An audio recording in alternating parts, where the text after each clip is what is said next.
Circuit intégré monolithique. 3-4. Circuit intégré monolithique. Le qualificatif monolithique signifie d'un seul bloc, c'est-à-dire que les composants passifs et actifs sont tous réalisés au cours des mêmes opérations sur un même substrat. Ces circuits sont fondés sur deux technologies, l'une à transistor bipolaire, l'autre à transistor MOS. Ensuite, nous trouvons deux destinations, l'une pour les circuits numériques, l'autre pour les circuits linéaires ou analogiques. Une troisième rubrique permet le classement de ces circuits, c'est le niveau d'intégration, autrement dit, la densité de composants ou opérateurs par unité de surface, disons par millimètre carré. Cette classification n'est pas très stricte encore et dépend quelquefois des constructeurs. Elle permet cependant, pour l'observateur, de constater la formidable évolution dans ce domaine. Il existe trois niveaux qui sont la SSI, short intégration ou intégration à faible échelle, qui correspond au premier circuit et dont l'intégration portait sur une dizaine d'opérateurs ou portes logiques. La MSI, Medium Scale Intégration ou intégration à moyenne échelle, pour laquelle le niveau peut atteindre 100 portes logiques. La LSI, Large Scale Intégration, intégration à grande échelle, qui porte sur une intégration de plus de 100 portes logiques. On parle aussi de VLSI et SLSI, Very Large Scale Intégration et Supra Large Scale Intégration. Il s'agit de l'intégration de plus de 10,000, voire plus de 50 000 transistors sur une même puce. Pour situer un peu mieux le problème, il faut savoir que les microprocesseurs se situent dans la LSI. La figure 14 représente les différentes orientations qui conduisent à la classification d'un circuit intégré monolithique. 3-4. 1. Les circuits intégrés monolithiques en technologie bipolaire. La réalisation de ces circuits comporte trois grandes étapes qui sont la réalisation des masques, les opérations collectives, l'individualisation et montage du circuit. À partir d'une fonction à réaliser, circuit numérique ou circuit analogique, on élabore un schéma électrique. De ce schéma, on tirera les dessins correspondant aux différents masques à réaliser. On effectue ensuite les opérations dites collectives qui utilisent les masques précités et qui s'appliquent au procédé planar. Il en existe d'autres pour la réalisation des circuits, mais ils découlent plus ou moins de ce dernier. Enfin, les circuits sont découpés et individualisés puis montés sur en-base avec connexion, encapsulés et testés. La figure 15 résume les différentes étapes de la réalisation d'un circuit intégré bipolaire sous forme d'un tableau.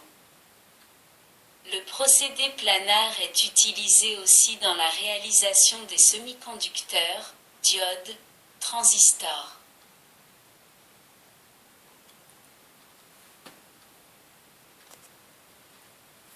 Les opérations collectives, relatives à ce procédé et qui sont de nature physico-chimique, méritent quelques commentaires.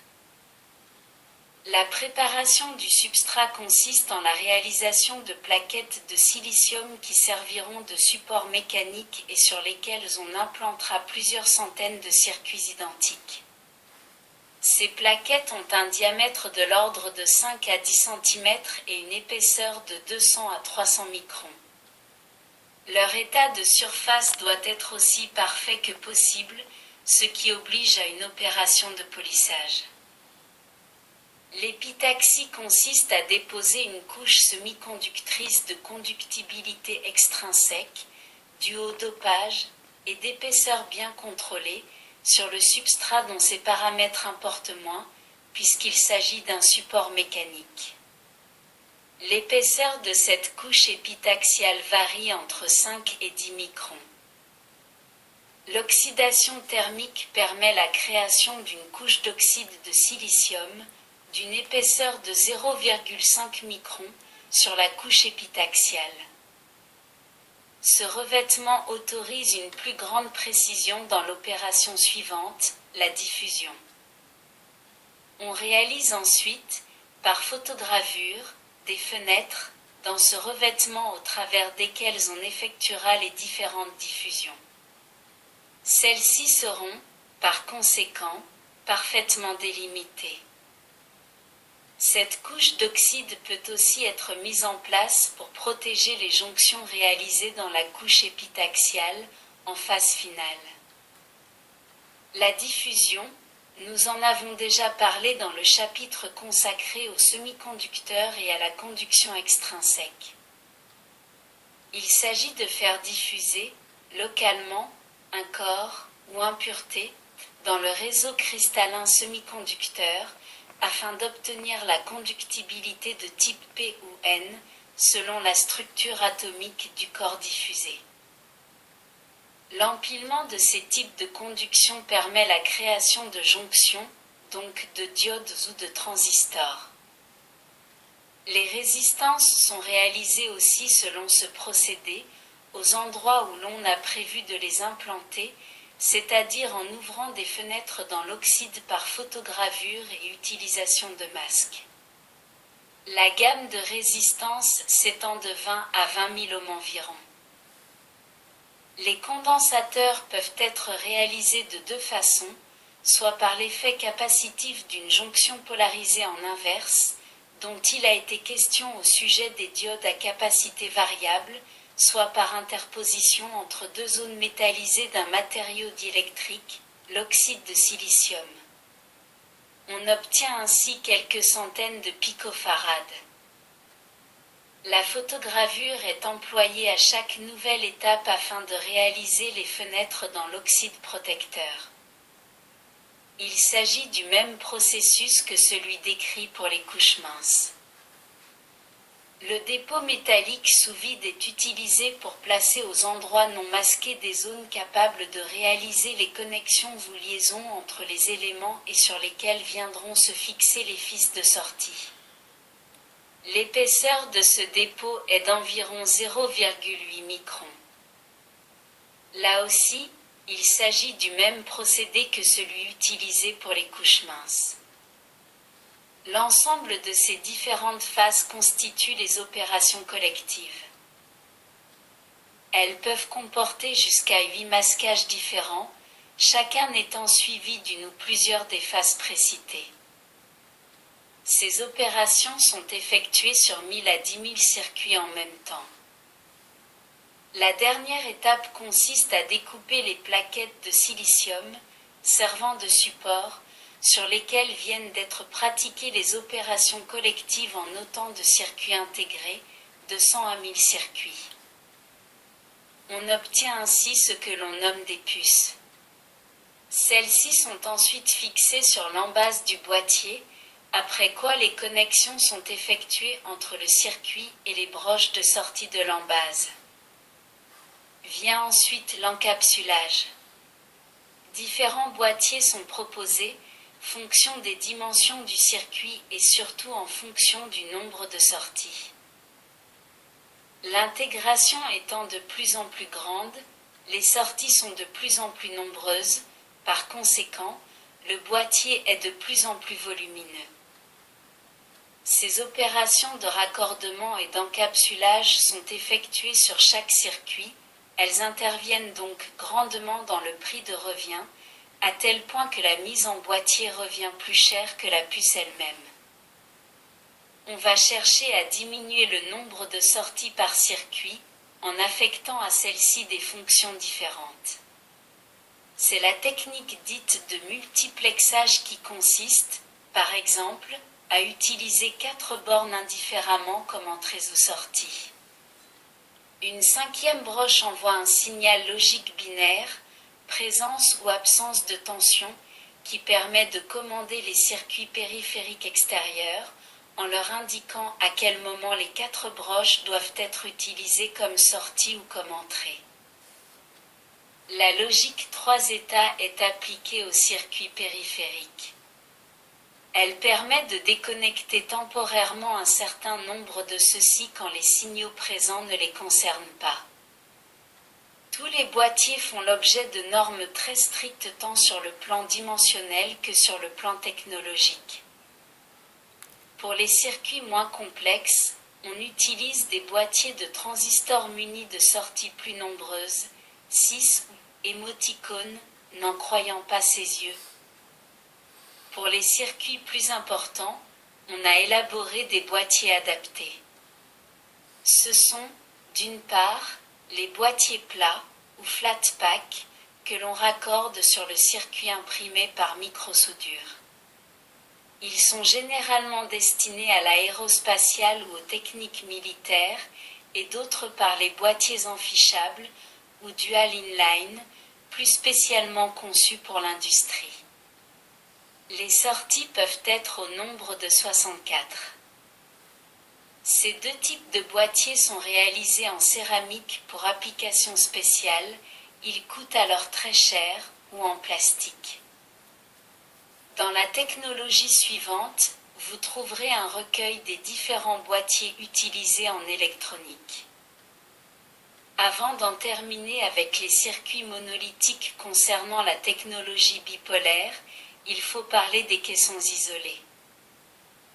La figure 16 représente les différents stades de la réalisation d'un transistor, celui-ci est un NPN. On suppose qu'il fait partie d'un circuit intégré et que bien d'autres transistors, soit NPN, soit PNP, sont disposés tour autour. Il est évident que l'on va être obligé de construire des barrières diélectriques délimitant chacun de ces transistors afin de les isoler les uns des autres. Ces barrières constituent des îlots que l'on nomme caissons isolés. Il y a plusieurs méthodes pour réaliser cet isolement qui sont les suivantes. Par jonction, par procédé épique, par procédé isoplanar. La figure 17 représente un isolement par procédé ISOPLANAR.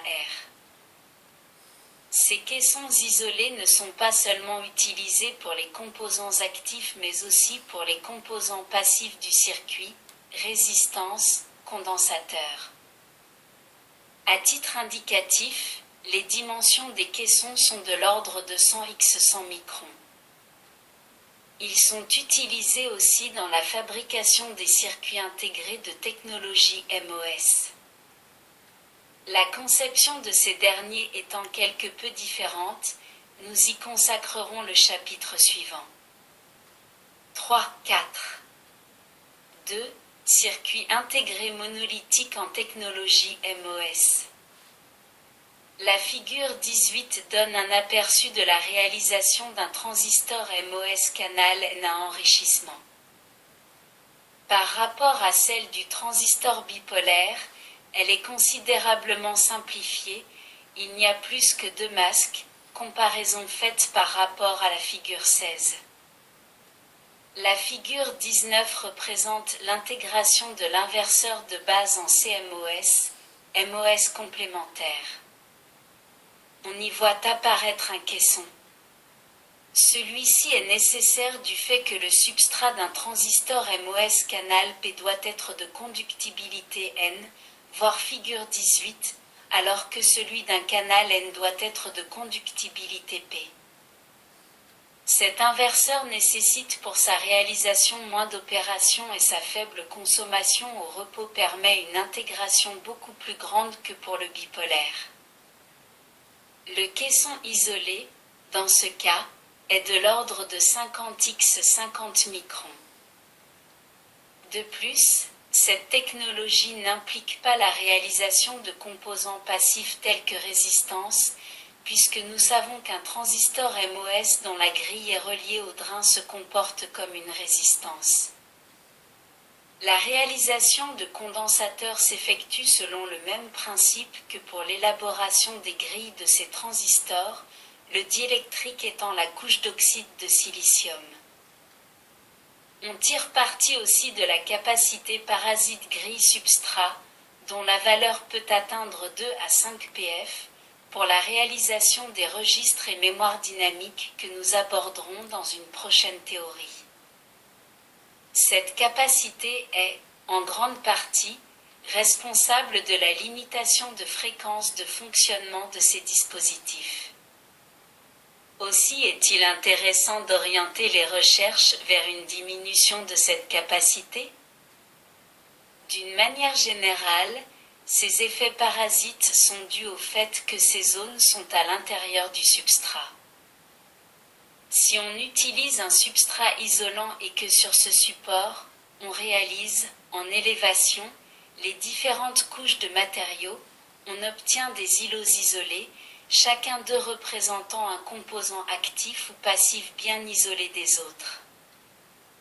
La figure 20 illustre ce procédé qui prend l'appellation de SOS. Silicone en saphir, silicium sur saphir.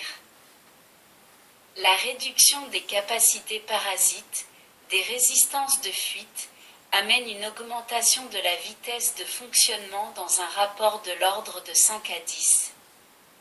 La consommation dynamique est diminuée aussi. Nouvelle orientation est donnée à la technologie MOS.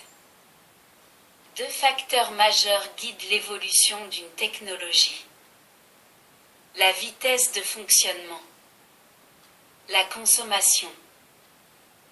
Si la fréquence de fonctionnement doit être la plus élevée possible, on cherchera la consommation la plus faible possible, non par souci d'économie, mais pour pouvoir intégrer plus de fonctions sur un même support sans atteindre par millimètre carré des températures de fonctionnement susceptibles de détériorer les composants ou d'apporter des dérives. La technologie MOS-SOS est donc une réalisation intéressante. Il en existe d'autres, parmi elles, les technologies Planox, polyplanar, isoplanar.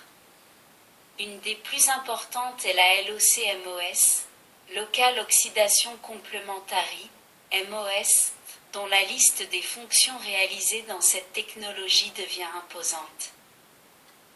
Nous venons de faire un bref tour d'horizon en ce qui concerne les circuits intégrés.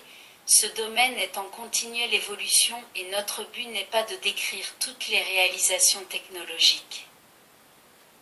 Cependant, le technicien doit avoir une certaine connaissance de ces problèmes afin d'utiliser au mieux les circuits mis à sa disposition ou bien, le moment venu, pouvoir porter son choix sur une technologie plutôt qu'une autre, en fonction de la destination du matériel.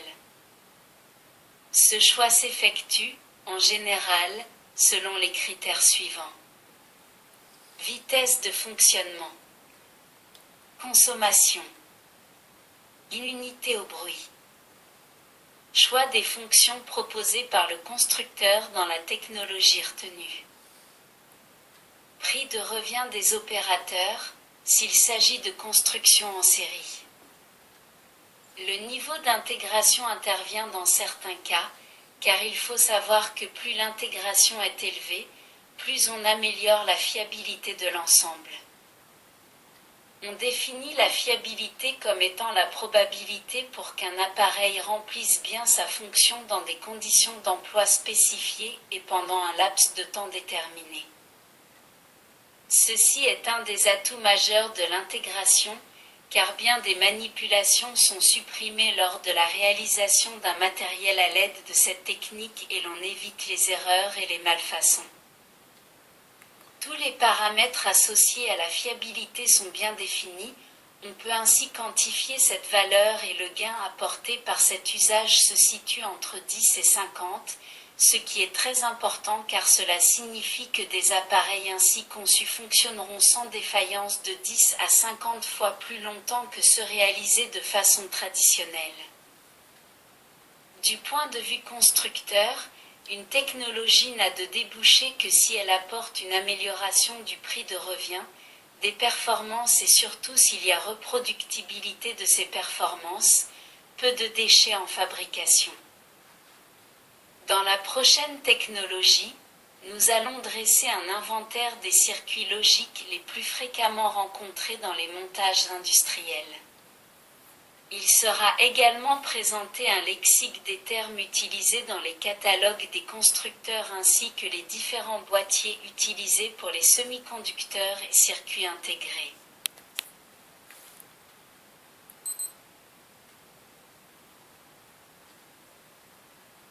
Merci de votre écoute. À bientôt.